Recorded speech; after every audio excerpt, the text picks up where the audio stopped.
যে মায়েরা বুকের দুধ খাওয়ান তারা তাদের দৃষ্টিশক্তির পরিবর্তন লক্ষ্য করতে পারেন। এই দৃষ্টি পরিবর্তন সাধারণত গর্ভাবস্থায় শুরু হওয়া হরমোনের পরিবর্তনের কারণে ঘটে এবং বুকের দুধ খাওয়ানোর সময় চারপাশে লেগে থাকে। এই সময়ে বিভিন্ন দৃষ্টি সমস্যা দেখা দিতে পারে, যেমন অস্পষ্ট দৃষ্টি। অস্পষ্ট দৃষ্টি গর্ভাবস্থায় বা বুকের দুধ খাওয়ানোর সময় কিছু মহিলাকে প্রভাবিত করতে পারে। উচ্চতর তরল ধরে রাখার কারণে এটি ঘটে।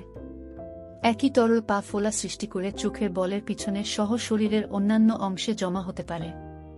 অবাধ্য ত্রুটি, জন্মদান এবং বুকের দুধ খাওয়ানোর পর কিছু মায়ের স্পষ্ট দেখতে সমস্যা হতে পারে।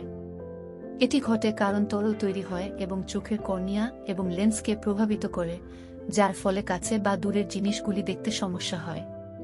ফুল চোখ এবং কালো দাগ। স্তন্যপান করানো মায়েরা কয়েকটি কারণে চোখ ফোলা হতে পারে।